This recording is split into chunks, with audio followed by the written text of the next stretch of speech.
Hi folks, this is Ariel Baruch from Sierracast TV studio. I'm here with executive producer. Today we have two amazing guests, Steve Belcher, who is a registered nurse, and also Tracey Amadi. He is a kidney patient, and today our subject is kidney failure and treatment options. I'm gonna pass it over to Steve to introduce himself, and then Steve will pass it over to Tracey Amadi to introduce herself, and then I will follow up with the opening remarks, and then we'll go back to Steve to talk more in depth about kidney failure and treatment options.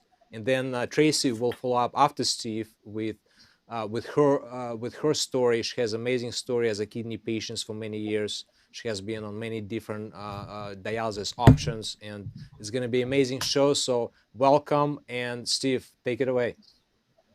Welcome. Thank you for having me on, Ariel. I appreciate it. My name is Steve Belcher. I'm a registered nurse. I've done dialysis for over 33 years. I'm retired now. I'm a kidney disease advocate and influencer at the moment. And Tracey, you can introduce yourself. Again, thank you very much, Ariel, and it's good to see you again, Steve. My name is Tracey Amadi, and I am a home dialysis patient. I've been doing dialysis for the second time for about a year. I am the first time I was on dialysis for 5 years and then a kidney transplant. So I'm truly excited to share my story with you guys. And guys, I know Steve is a little bit shy. I just want to tell you a little bit more about Steve. He has a Bachelor of Science in nursing. He has a master's in nursing. He has a master's in health education. He worked for a lot of different companies related to kidney disease and treatment, kidney clinic consultants, Surfwire, Foundation for Medical Staffing, Davide Dialysis, Fresenius Medical Care, Independent Dialysis Foundation, Advanced Dialysis Center, and many more. Currently, like he said, he's with Urban Kidney Alliance. He's a health advocate. And another good thing I want to point out to our listeners and viewers right now is that Steve wrote an amazing book, How to Survive Outpatient Hemodialysis, a guide for patients with a kidney failure. It's a great book for people to get them introduced to dialysis and what it is and how it works, and it's available on Amazon and the bookstores. And for Tracey, I want to add a couple more things. Is that she recently joined karate classes. She told me in our previous show, and she is volunteering at local food pantry. She is a lead of youth group at her local worship group. And recently, she even gave a sermon at her local worship center. And if I could summarize Tracey, I would call her a pillar of strength and a role model for a lot of kidney patients. So guys, welcome. Yes. Very happy to have you. I'm gonna have opening remarks. I'm gonna say just a brief statistics about kidney disease, just to give our viewers and listeners an idea about what we're talking about, and then we'll pass it on to Steve to go more in depth about kidney failure and treatment options. So there are two kinds of kidney failures. There is acute kidney injury and there is a chronic kidney disease. Acute, it's a sudden one. For example, recently we had a lot of new patients who had acute kidney injury due to COVID-19.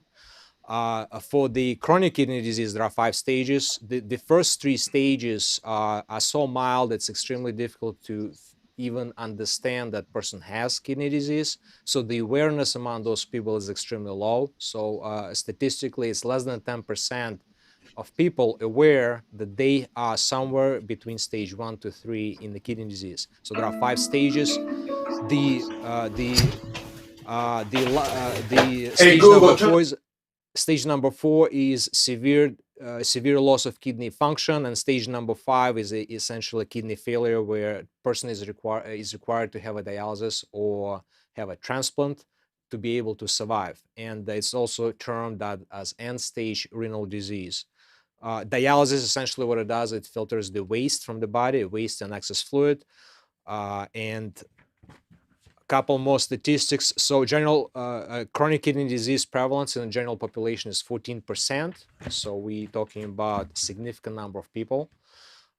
and like I said, less than 10% even aware that they are somewhere in the stage 1 through 3, and by the time they realize they have a kidney disease, they progress significantly into territory where it's very difficult to recover from. The roughly more than 100,000 cases per year of end-stage renal disease that requires dialysis.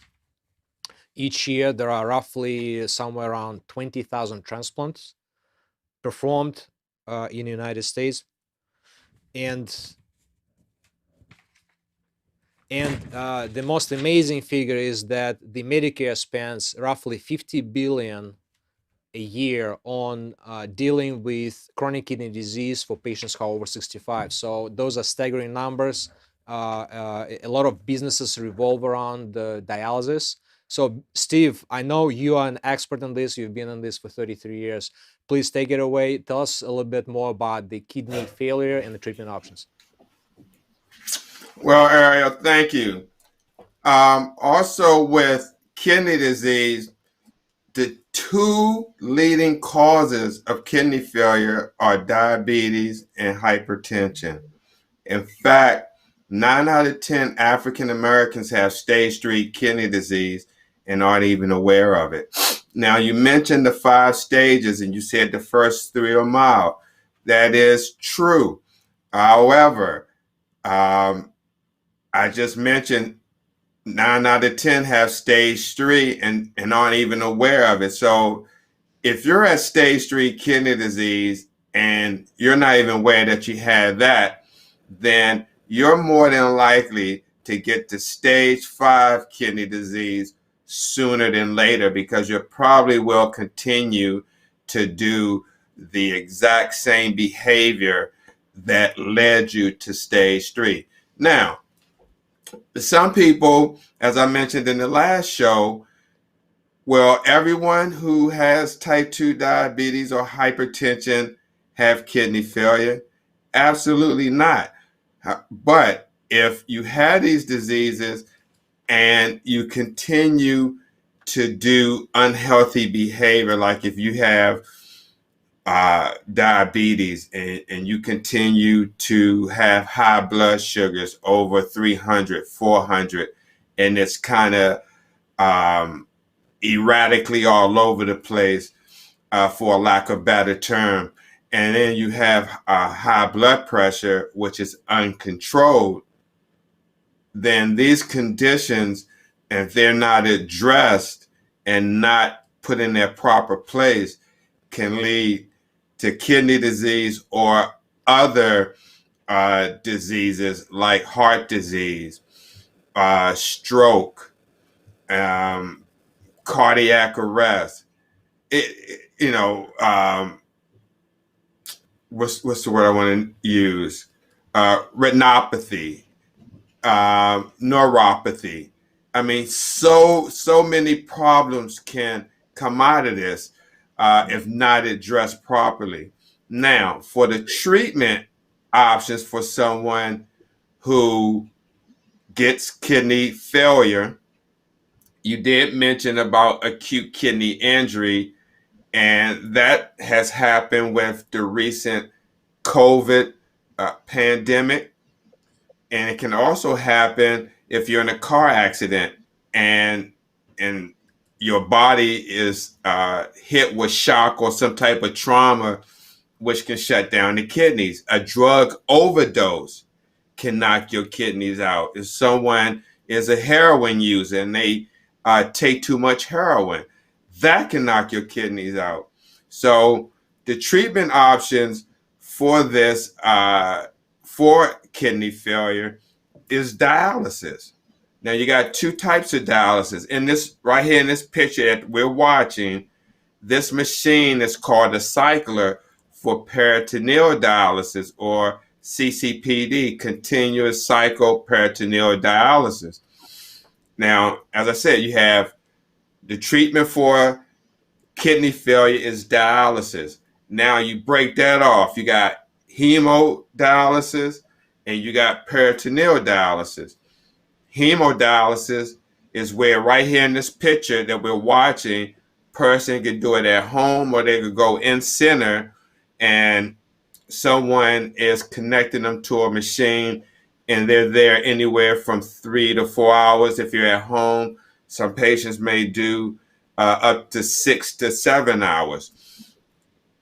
Now, when your other treatment option is peritoneal dialysis, where they use the peritoneum, which is the lining of your stomach, as the filter, and you have a solution that goes through this tubing and it sits in your belly for a period of time, and then you let that fluid that is sitting there drain out by gravity, and the solution is pulling the waste and the excess fluid across the peritoneum, which is that abdominal lining, which is used as a filter, and that waste is coming out into a drainage bag. And then there's a third option I didn't mention, and that third option is transplant. That's the third option. And that's the option a lot of patients want to see before they see the other two options. And this is the peritoneal dialysis catheter in that picture that you see extending from that person's abdomen. Now, with transplantation, again, that's the third option. And you have a lot of times where people get on dialysis before they even hear of kidney transplant.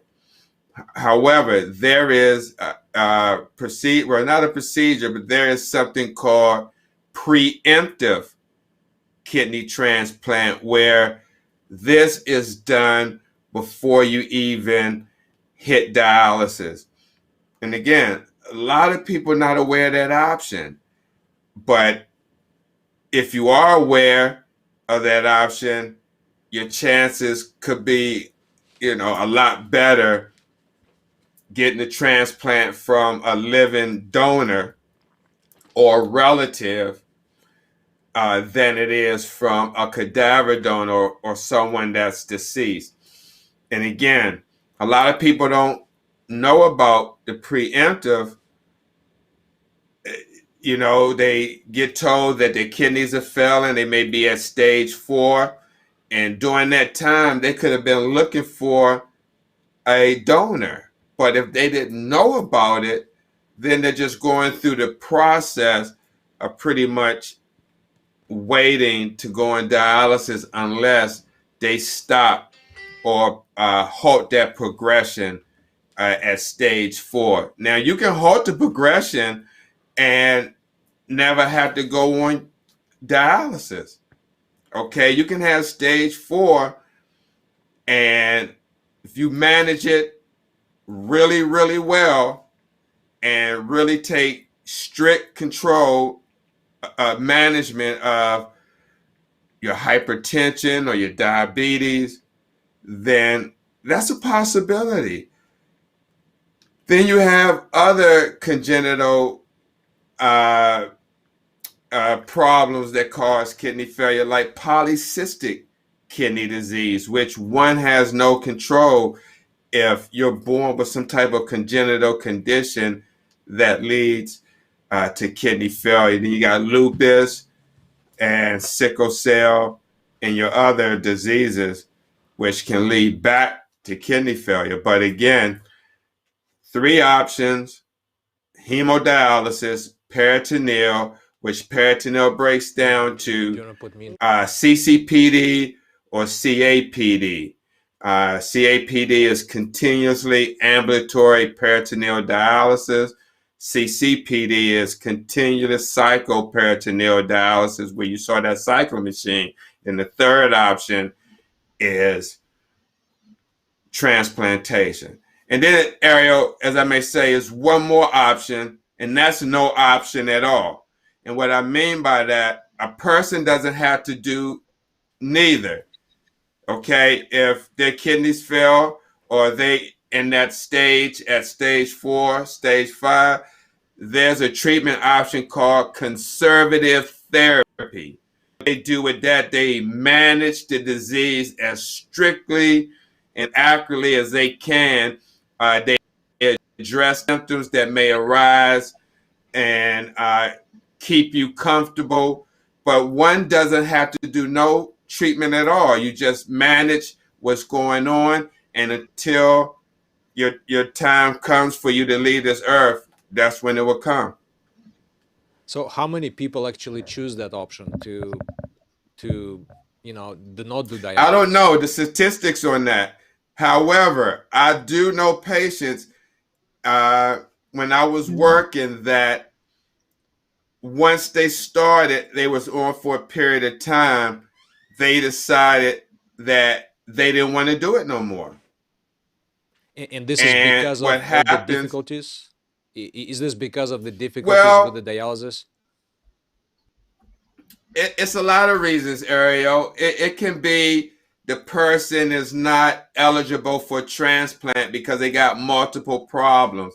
It could be they on dialysis and they have other issues, maybe cancer or something else, where they have so many multiple problems that overwhelm them that I figure they don't want to deal with it anymore.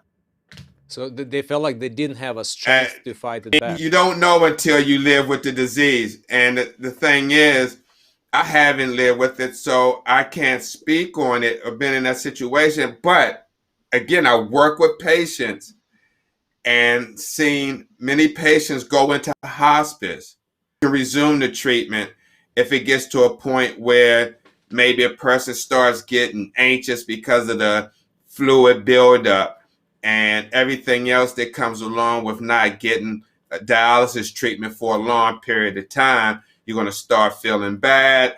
Your chemistry levels are going to be through the roof. And the one chemistry level that you definitely want to look out for is the potassium, because potassium is an electrolyte, and it can cause your heart to go into a dysrhythmia.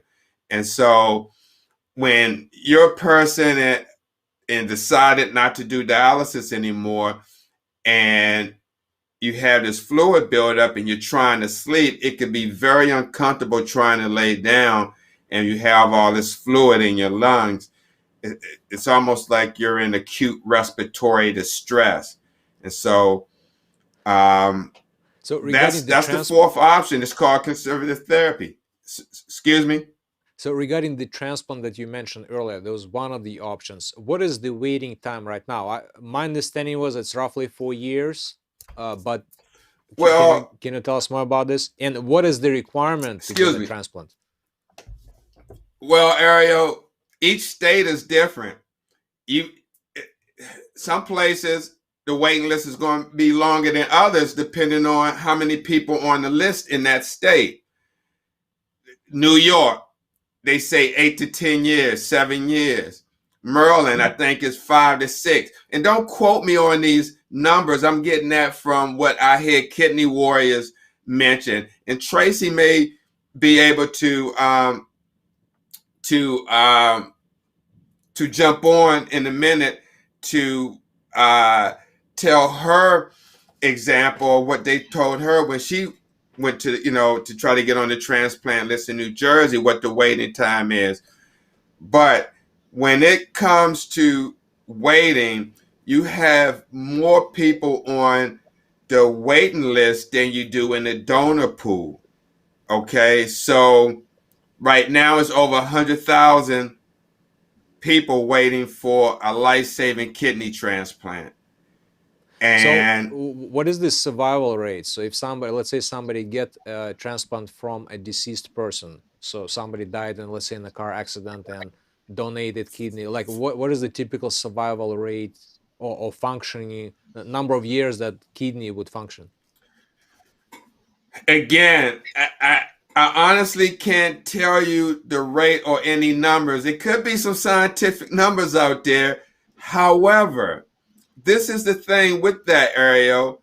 Someone can get a transplant from a cadaver, right? And it can look like it's the perfect match. And then 2 or 3 weeks later, it can reject. It could go into rejection. I seen someone who shared a story on my broadcast whose cousin, she's not, wasn't deceased, living related, okay, didn't leave the hospital with that kidney because it didn't work. So it's almost like a waste. They put it in, almost a week later, it's not working anymore. Person ended up staying in the hospital for about a month. Okay. Now I say that because this doesn't have, everybody's different. Some people get a deceased donor and it lasts for 15, 20 years. I know a gentleman right now in Maryland. He's the oldest living person of color in Maryland with a transplant. I believe it's 45 years. Okay? Wow. 45 years. You got some people who get a transplant, it only may last 3 months. I don't think those numbers are reported like that. Okay? So that's why I say it's hard to say what's the average, because what may be typical for one person may not be typical for another person. Okay? I know someone had a transplant from a living donor. Again, it doesn't have to be deceased, but from a living donor, as I mentioned before, 11 years. Then it starts to reject. Right. 15, 9, 4. They're all over the place. So it's almost like you're going to Vegas, right? On a slot machine gambling when you're getting a deceased organ. Now, they even have it now where they offer what they call compromised kidneys. And what are compromised kidneys? Kidneys that have, the person may have had some issue and it didn't affect the kidney. It may have, you don't know, but that person may have died from a drug overdose. Person may have had hepatitis C. Person may have had high blood pressure. Person may have had cancer or cirrhosis, whatever the case may be. And they'll try to save that organ, but it'll be labeled as compromised. And they'll let the person know, or when they signed up, they got paperwork to offer you that, so you can sign it if that's your decision, if a compromised kidney comes in. But if you don't have a living donor or someone related to you to give you that organ, the chances of getting a transplant from a deceased donor is, again, it's almost like a lottery. It's a numbers game, to be honest with you. That's my perfect opinion. It's a numbers game. One state, somebody may get on dialysis and only be on dialysis for less than a year and get a transplant, and you got somebody been on dialysis 6, 7 years, been on the list, and they still waiting. And you mentioned in your book there are 6 biomarkers they look at to kind of match the donor and the recipient. So there are at least 6 biomarkers that you mentioned. So there may be even more biomarkers that the Well, doctors look no, at to it's make sure it's 6. matching. It's 6. It's 6, and some of them may not be a complete match. Now, when you get into the transplant, I'm not an expert at that. I just wrote the book based on the information, but yeah, they match these markers up, and some people may be a 5 out of 6, 4. Some people may be a match in certain ways, and they'll do the transplant, and still, you know, your body may reject it, and So then can you tell can you kind of describe what are those 6 biomarkers so I our can't. viewers. I'll be very honest with you. I can't, because I'm not a transplant expert. Okay, fair enough. Okay, great. So, Steve, thank you for great introduction, and we love the pictures that you sent the producer to put on the screen. So, a lot of good information. So, Tracey, we're very happy to have you. You are our pillar of strength and a role model for a lot of people.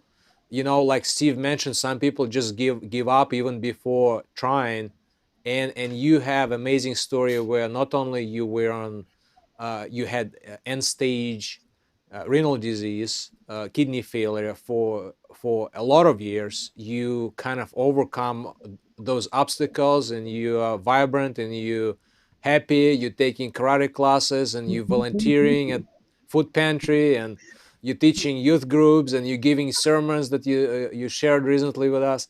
So please tell us your story, and how did it progress, and what is your, as a patient point of view on kidney failure and the treatment options?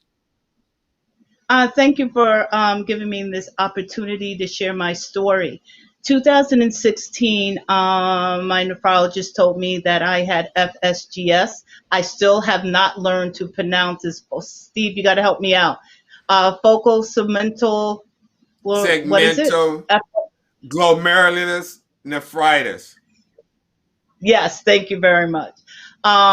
And he did tell me eventually my kidneys would fail. And I experienced the loss of my husband. So all the testing that I was supposed to do during that time went out the window. So, make a long story short, I ended up in the hospital, end stage renal failure and kidney cancer. They removed my, I always forget, I believe they moved my left kidney. Then I started dialysis. I was on dialysis for 5 years. Most of those years were in center. I did do home dialysis with next stage for about maybe 6 months, I believe. Because I was in and out of the hospital, I wasn't treating properly in the length of time that I needed to, because I was all sick up. I went back to dialysis.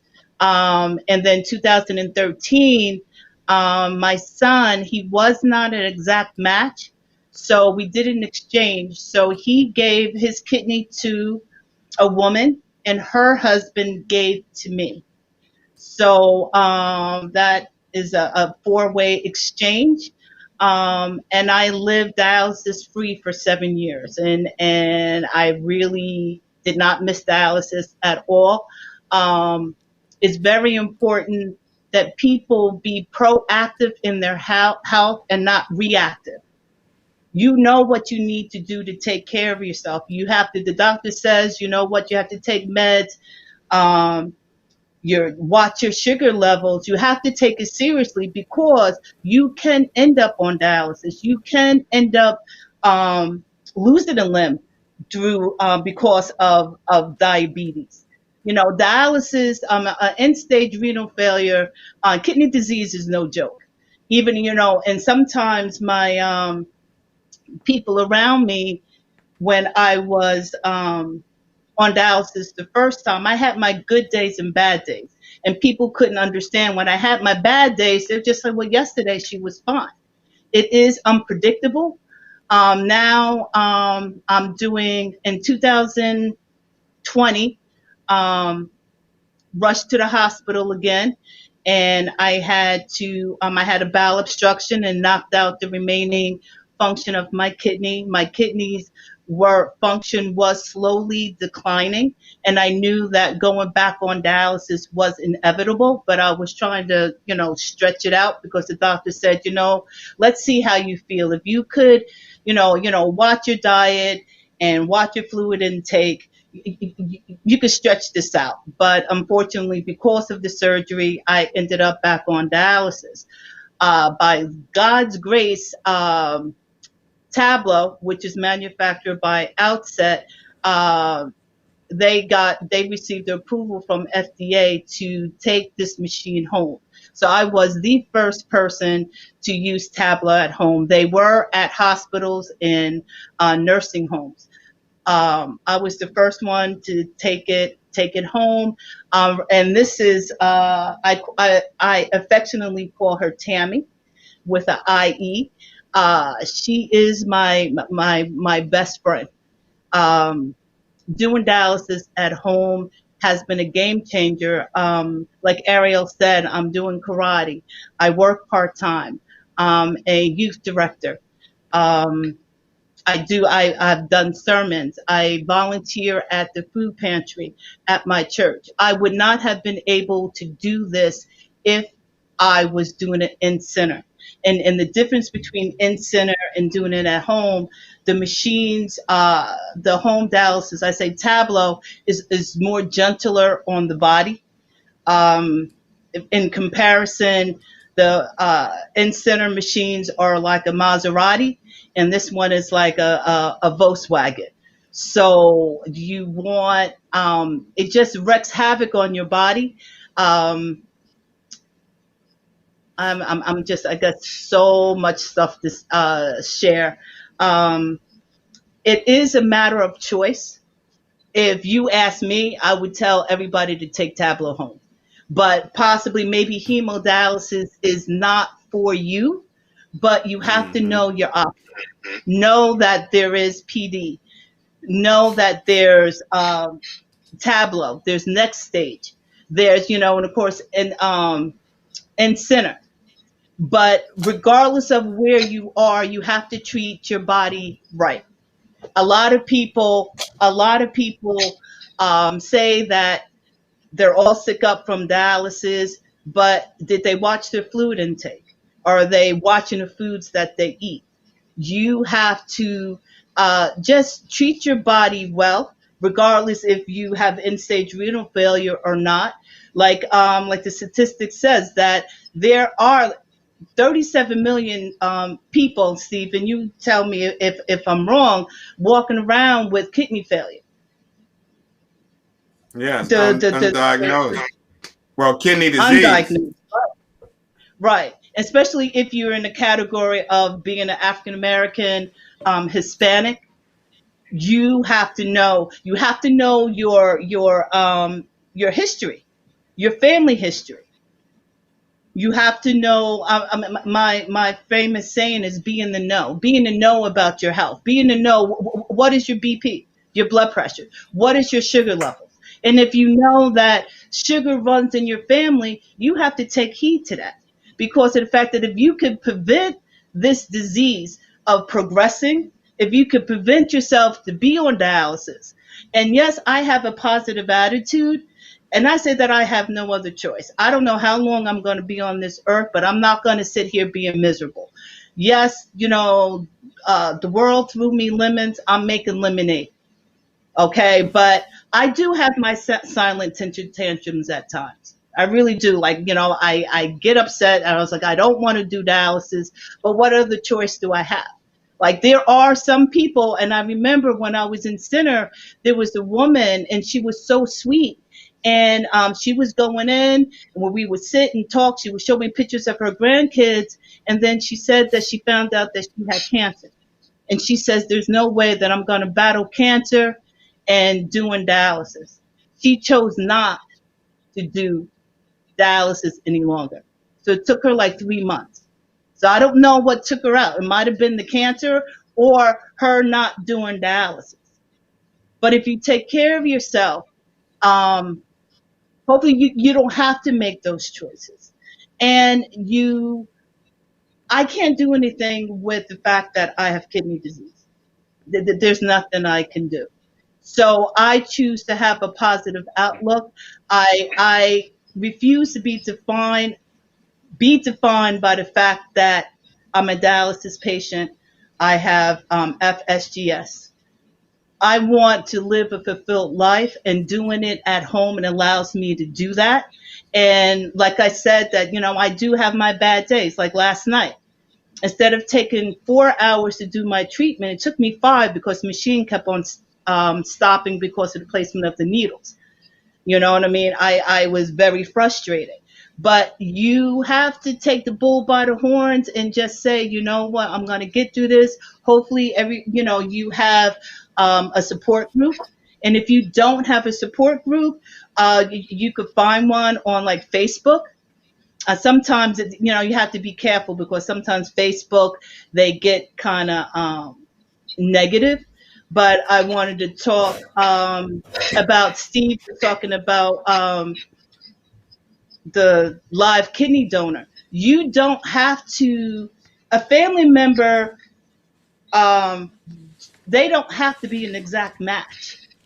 Okay, just like with my son, he wasn't an exact match. So they put my son's I guess his markers, his information in the system, and they found a match. So it's a possibility that I was a four-way match, but I don't know if anyone have heard of that. There has been a 50-person chain of just trying to cross over and match everybody. So if you could find someone who possibly is not a match for you, if they're willing to put one in the pot for you, then hopefully they could get one for the dialysis patient. And we were talking about, Steve was talking about transplant. I know in New Jersey, the wait time is 5 to 7 years. And depending on your blood type, you may have to wait longer because it's harder to match. Like I'm B negative. Mm-hmm. So my wait time may be longer, unfortunately. But what I plan on doing is I'm going to put up a fan page, and I'm going to ask someone if they want to be an altruistic kidney donor for me, because I really don't want to be on dialysis for 5, 7 years. So I'm going to go, and my daughter's like, Mommy, nobody's going to do that. And I was like, well, how do you know unless I try? Absolutely, yeah. So Yeah. you really need to put, you cannot just give up, because the moment you give up, No. you lose your chance. So, but Right. Tracey, And then you don't, I'm yeah, sorry. go ahead, Go ahead. Tracey. I interrupted you. Go ahead. No, just you don't want. Life's too short. My husband, he almost 20 plus years. He was on his way to work, and he didn't come home.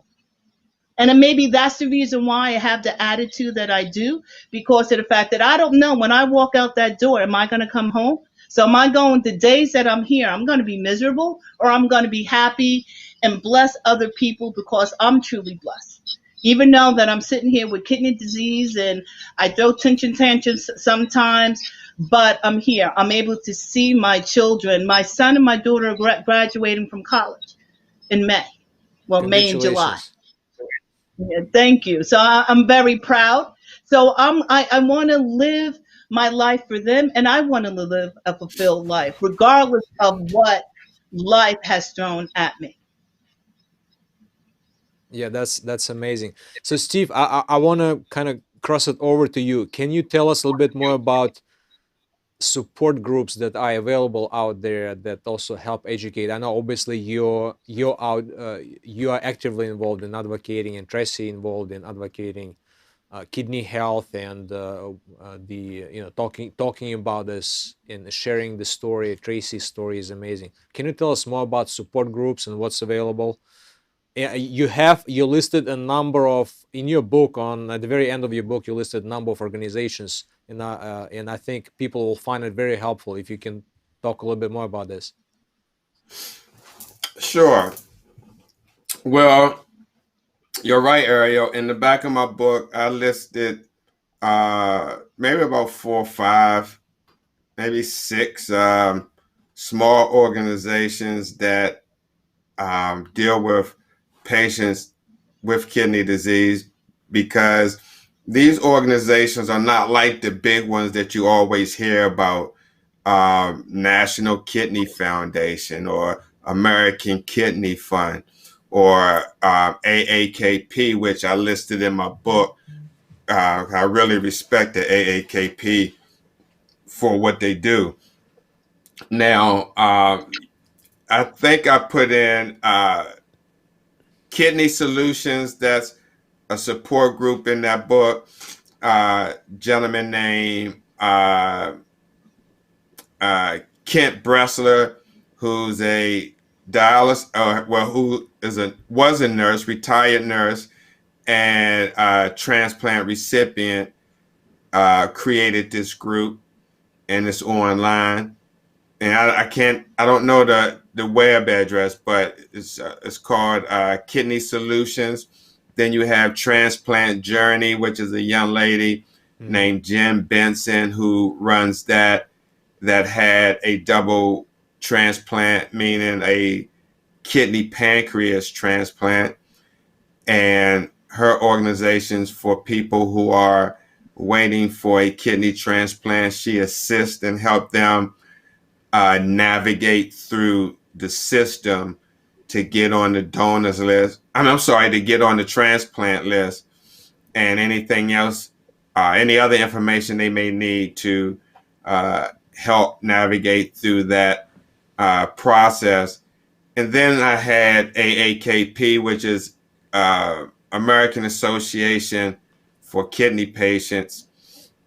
And they are the largest independent patient organization in the United States for kidney patients. And they have a lot of education. They do a lot of initiatives for patients. They have what's called patient ambassadors, where you have people who are either on kidney dialysis or had a transplant that volunteer with that organization as a patient ambassador to kind of extend let me take that back. They're kind of an extension of the organization to talk about what the organization does, how it can help patients, and the education that this organization does throughout the year. And there are plenty more organizations out there. Go on Facebook, pretty much Facebook and YouTube. I'm sorry, not YouTube, but Instagram or Twitter, and you can possibly type in patient organization or kidney patient organization to see if any more exists beyond what I put in that book, which I know there is. But a support group for patients with kidney disease is great, because now patients have an opportunity to talk to other people who went down the same pathway that this person is going down. And that probably even could be still there, because you have people who are on dialysis who have managed to do what they need to do to live a optimum life, as I call it, in spite of having kidney failure. They're doing all the right things. They're coming to treatment. They're watching what they eat. They're watching their fluid. I mean, they're just doing everything right. And patients like that are ones who have less complications. And in fact, Ariel, I know people right now on dialysis that has it down to a science, okay? Meaning they're at home doing 6-7 hours, maybe 3 to 4 days a week, not on any medications or anything like that. They have it down to a science that they don't want a transplant, okay? They don't want it, because now, once you get a transplant, you have all these different medicines that you got to take that can put you at risk for diabetes, cancer, Infection. Yeah. So you're taking infection like the BK virus. All right, that's a virus that a lot of kidney warriors deal with, especially post-transplant warriors. And that virus can knock the kidney out if it's not addressed, or if it's not managed well. And so when you have people who say, look, I don't want a transplant because I don't want to take all these medicines. I'm not even taking one medicine now. I feel good. I got this down to a science. And again, transplant is not a cure. It's a treatment. Okay, so it's not like if you get a transplant that everything is over with kidney disease, because it's not. Transplant, I've known patients who saw the lab work of one transplant patient and they were still on dialysis doing home, not, home dialysis, and their numbers were better than the person with the transplant. Okay, their numbers was just as good with their functioning with the person with the transplant. So again, it just depends on what's one uh, was one's decision that they want to Right. do. That's why it's good to know. And I know we talked about support group, but it spun over to that because in these support groups, you find this information out from other patients that you may not have known before.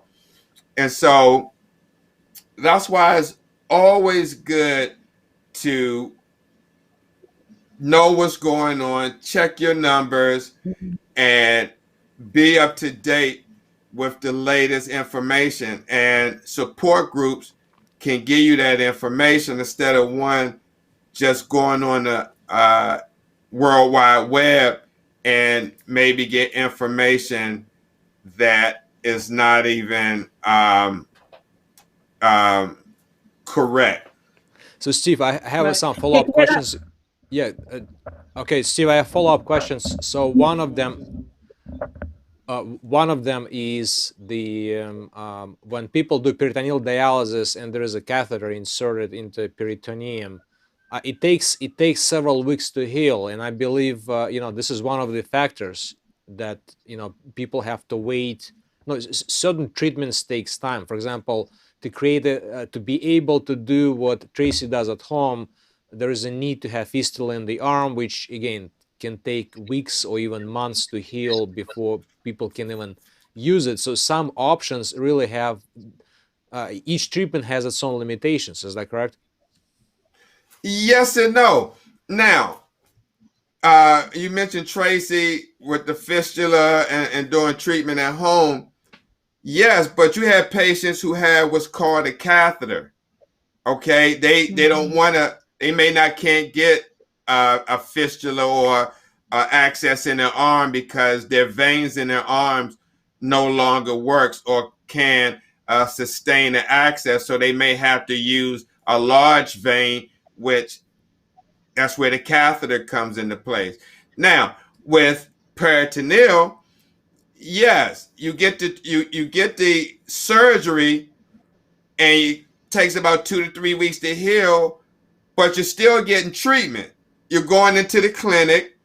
You got a catheter, okay, because you had to have treatment before you got the peritoneal, not unless before you even started dialysis and you knew you was going that way, you got the surgery, and then once it healed, you went to training, then you started dialysis. But for most people, they start hemo, they find out about peritoneal, and then they decide to make the switch.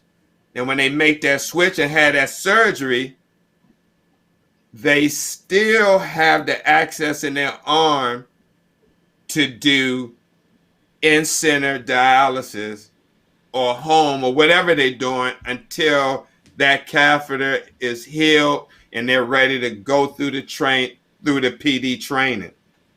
So But how some how common people, is how common is infection with the peritoneal dialysis? In your book, I believe you did talk about it's there are in number of cases there are issues where people get peritoneum infection and yeah. some other complications. So if you could put that picture up, that slideshow up right quick, and I can show you. Um, it was a picture I sent you with the tube coming out the stomach, not this one, but with the lady. Yeah, it's coming And up. the reason why the infection is because you have that tube that's extending out of your abdomen. Okay. And that tube can be a breeding ground for germs. So if you get in the water, right, with no type of plastic dressing to cover that, and this right here, you see how that tube is extending out? If you Yes. get any type of germs in there, it can go right into your skin, right into that tunnel where that tube is coming out, because you can't see germs. It goes right in, and it goes in and affects that lining. Okay. Now, even that's the same with the catheter. They don't want people to keep the catheters in for a long period of time in their neck because it's close to the heart where the tip sits.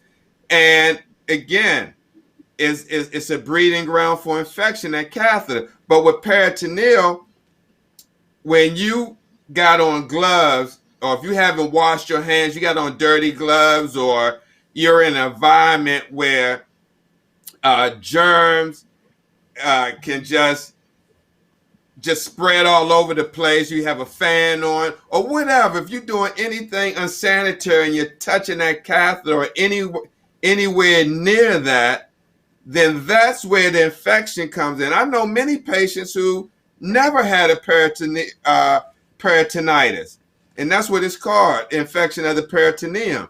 They never had peritonitis. And I know some people who've had it several times and lost that access because they can no longer do it. Now, the course of treatment is antibiotics, but it's what I've heard, it's a painful condition once you get peritonitis. So again, it's the cleanliness and how you handle that catheter and your proper cleaning of the area determines if you get an infection or not. I mean, sometimes you just don't know. Infection just can happen. I mean, but the more aware you are in hand washing and hand hygiene and handling that catheter, the better you would be. And Tracy, sorry we interrupted you. I remember you wanted to add something to what Steve was saying. Yeah, you know what? I forgot, but I just wanted to share that I when I went into the hospital, when I found out I had end stage renal failure, they did put a catheter in, and I had that for about 3 or 4 months, and then I had a fistula put in, and then I had to wait like maybe 6 to 8 weeks for it to mature. So the placement of the fistula wasn't painful, but it's just like you just have to wait for it to mature in order for you to have access to insert the needles. What was I going to say? I don't remember. I'm sorry. Okay, I Tracy, don't I have a remember. follow-up question on in one of our previous shows. You said one of the reasons why you have Tammy, and I think it's I think I think people who make this machine, they should take a note of this. It's not Tableau, it's Tammy. So you met, Right, exactly. yeah, it's Tammy. So one of the things you mentioned, and it's kind of obvious from patient point of view, is that the less steps there are, it's easier for patients, especially on the bad days, especially when things go wrong, or when there is no nurse to help you around and you kind of stuck dealing with patients stuck dealing with the problem by themselves. So I think, can you just tell us a little bit more about the system you're using right now and how having less steps helped you manage it? Yes. There's only 10 steps that you need to, really 9 steps before cannulation, and cannulation is inserting the needles in the access so you can start dialysis. Each step has a picture of what you should be doing, and then tutorials step by step what you need to do.